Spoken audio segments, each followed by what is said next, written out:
జగిత్యాల జిల్లాలో ఒక విచిత్ర ఘటన చోటు చేసుకుంది. భార్య పిల్లలను వదిలేసి ఒక ట్రాన్స్జెండర్ తో కాపురం పెట్టాడు ఓ భర్త. అసలు ట్రాన్స్జెండర్ దగ్గరికి వెళ్లాల్సిన అవసరం ఏమొచ్చింది? ఇద్దరు మగ పిల్లలు ఉన్నారు ఆ వ్యక్తికి. అయితే పిల్లలను భార్యను ఇద్దరిని వదిలేసి ఒక ట్రాన్స్జెండర్ తో కలిసి సహజీవనం చేస్తున్నాడు భర్త. అయితే లాస్యను వదిలేసి దీపు అనే ట్రాన్స్జెండర్ తో సహజీవనం చేస్తూ వస్తున్నాడు భర్త రాజశేఖర్. అయితే వీరికి పెళ్లైనప్పటి నుంచి కూడా వాళ్ళిద్దరు చాలా అన్యోన్యంగా ఉండేవాళ్ళు. అయితే గత కొంతకాలంగా అతనికి హైదరాబాద్ లో ఉన్న దీపుతో పరిచయం ఏర్పడింది. ఆ పరిచయం కాస్త వాళ్ళిద్దరి మధ్య సహజీవనంగా మారిపోయి వాళ్ళిద్దరు కూడా కలిసి ఉంటున్న క్రమంలో మనస్తాపం చెందిన భార్య లాస్య ఆత్మహత్య యత్నానికి పాల్పడింది. అయితే కుటుంబ సభ్యులు ఆమెను హాస్పిటల్ కి తీసుకెళ్లి ట్రీట్మెంట్ అందిస్తూ ఉన్నారు. ప్రెసెంట్ ఆమె ట్రీట్మెంట్ తీసుకుంటుంది హాస్పిటల్లో.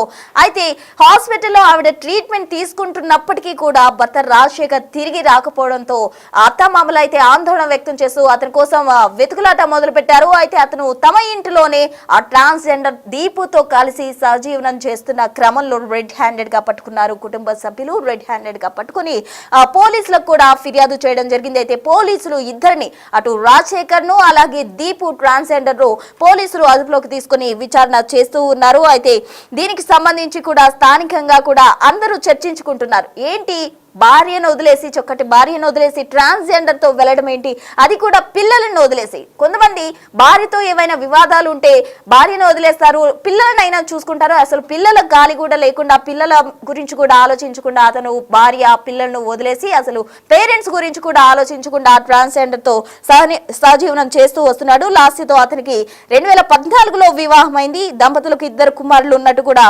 సమాచారం అందుతుంది. అయితే ఇటీవల కాలంలో రాజశేఖర్ హైదరాబాద్ కు వెళ్లడం, అక్కడ దీపుతో పరిచయం ఏర్పడడం, అది కాస్త సహజీవనంగా మారడం, ఇవన్నీ విషయాలు తెలిసిన భార్య తట్టుకోలేక ఆత్మహత్య యత్నం చేయడం. ఇప్పుడు ప్రెసెంట్ ఆమె హాస్పిటల్లో ట్రీట్మెంట్ తీసుకుంటుంది. అసలు ఒకసారి ఆ విషయం ఏంటి, ఆ కేసుకు సంబంధించిన డీటెయిల్స్ ఏంటి, దీపు ఏం మాట్లాడింది, ఒకసారి ఆ బయట చూద్దాం.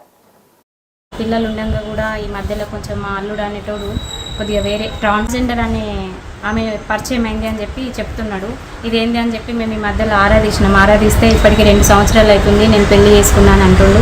మరి మా బిడ్డ బతికి ఏం కావాలి, 2 పిల్లలు ఉన్నారు కదా, మరి నువ్వు ఇంట్లో ఏం పట్టించుకుంటలేవు అంటే, అత్తమ్మ నేను పెళ్లి చేసుకున్నా, ఆమెతోనే ట్రాన్స్జెండర్ను పెళ్లి చేసుకున్నా అని చెప్పిండు. మరి మా బిడ్డ పరిస్థితి ఏం కావాలంటే, మీ బిడ్డ నాతో చక్కగా ఉండట్లేదు అంటే, మళ్ళీ చదువు ఏమైపోవాలి, నువ్వు ఊకే పోతున్నావట నాన్న అంటే, నేను నీ బిడ్డనైనా ఇడ్సబెడతా కానీ నేను ఆమెను ఇడ్సబెట్టాని మాకు చెప్పడం జరిగింది. అలాంటి వాయిస్ రికార్డులు కూడా మా దగ్గర చాలా ఉన్నాయి.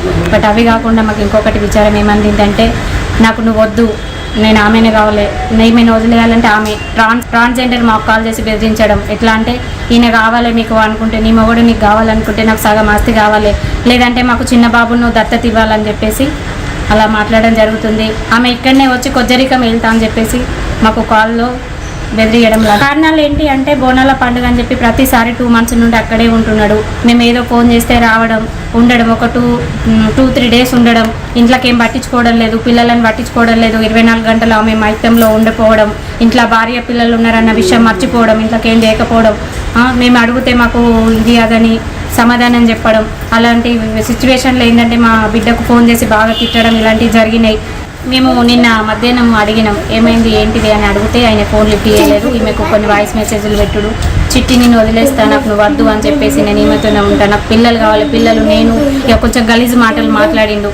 అప్పుడు ఆమె బాగా ఒత్తిడికి గురి అయింది. వాళ్ళిద్దరు టార్చర్ భరించలేక మాకు ఎవరికి చెప్పకుండా ఇంట్లోకి వెళ్ళి బయటకు వెళ్ళిపోయి ఆత్మహత్యకు ప్రయత్నం చేసింది. ఫోన్ వచ్చిన తర్వాత నేను నా బిడ్డను హాస్పిటల్లో జాయిన్ చేసి చికిత్స పొందుతాను. ఈయన పేరు నాలుగు పేరు రాజశేఖర్. ఇప్పుడు 2 కొడుకులు ఆయనకు, 2 కొడుకులు నా బిడ్డకు. ఇప్పుడు ఆమెను పట్టుకొని వచ్చిండు, డాన్స్ పట్టుకొని వచ్చిండు, పెళ్లి చేసుకున్నా అంటుండు. నా బిడ్డ పరిస్థితి ఏంటిది? నా బిడ్డ మందు తాగింది సార్. వీళ్ళిద్దరు టార్చర్ పెడితే నా బిడ్డ మందు తాగింది. నేను విడాకులు ఇస్తా అంటుండు సార్.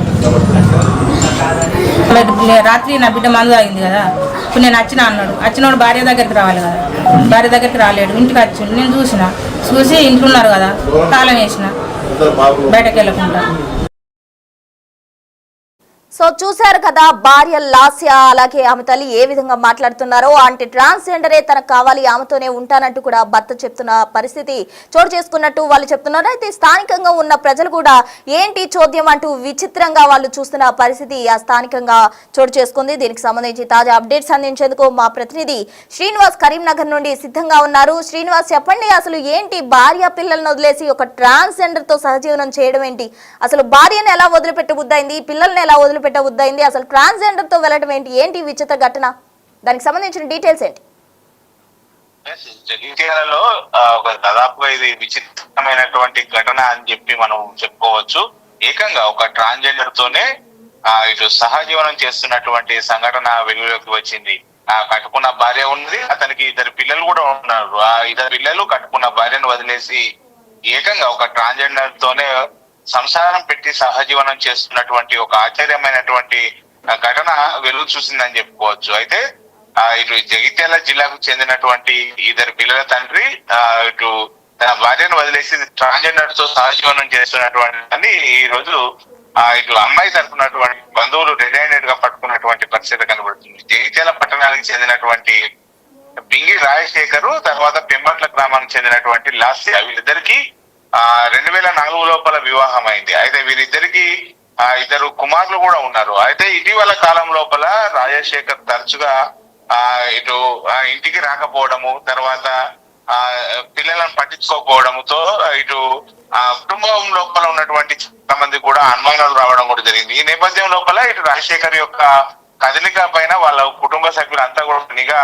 పెట్టడం కూడా జరిగింది. ఈ నేపథ్యం లోపల హైదరాబాద్ కు చెందినటువంటి దీపు అనేటువంటి ఒక ట్రాన్స్జెండర్ తో అతనికి సంబంధాలు ఏర్పడ్డాయి. ఆమెతోని సన్నిహితంగా సంబంధాలు ఏర్పరచుకొని సహజీవనం చేస్తున్నట్టుగా ఇటు ఆ కుటుంబ సభ్యులు గుర్తించడం కూడా జరిగింది. అయితే ఈ నేపథ్యంలో తనను అన్యాయం చేశాడు, తన పిల్లలను అన్యాయం చేశాడు అని చెప్పి ఇటు లాస్య ఏదైతే ఈ అవమాన భారాన్ని తట్టుకోలేక మానసికంగా కృంగిపోయి ఆత్మహత్యకి పాల్పడినటువంటి పరిస్థితి కనబడుతుంది. అయితే ఈ నేపథ్యం లోపల ఆమెను కుటుంబ సభ్యులు ఆసుపత్రికి తరలించి ప్రస్తుతము లాస్య ఆసుపత్రి లోపల చికిత్స పొందుతున్నటువంటి పరిస్థితి. అయితే ఇటు రాజశేఖర్ కట్టుకున్నటువంటి భార్య ఇటు ఆత్మహత్యకి పాల్పడి చికిత్స పొందుతున్నటువంటి నేపథ్యం లోపల కనీసం చూడటానికి ఆసుపత్రి కూడా రాకపోవడంతో ఇటు ఆందోళనకు గురైనటువంటి అత్తమామలు అతని కోసం వెతకడం ప్రారంభించారు. ఈ నేపథ్యం లోపల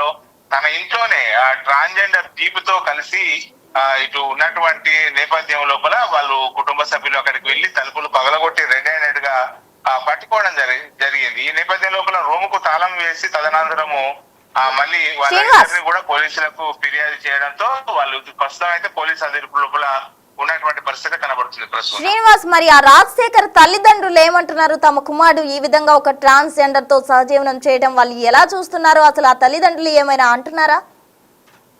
ఇప్పటి వరకు రాజశేఖర్ యొక్క తల్లిదండ్రులు దీనిపైన స్పందించలేనట్టుగా అయితే మనకు తెలుస్తున్నది. ముఖ్యంగా ఇటు అమ్మాయి తరపునటువంటి బంధువులే దీనిపైన ఈ ఘటన పైన ఆశ్చర్యకరమైనటువంటి ఘటన పైన వాళ్ళు స్పందించడం కూడా జరిగింది. తాము ఏదైతే తన కుటుంబ సభ్యురాలు లాస్య ఉన్నారో, లాస్య 2 పిల్లలు ఉన్నారు, ఆ 2 పిల్లలను భార్యను వదిలేసి ట్రాన్స్జెండర్ తో సహజీవనం చేయడం కరెక్ట్ కాదు. కుటుంబ సభ్యులు వెంటనే తమ కూతురికి న్యాయం చేయాలి అని చెప్పి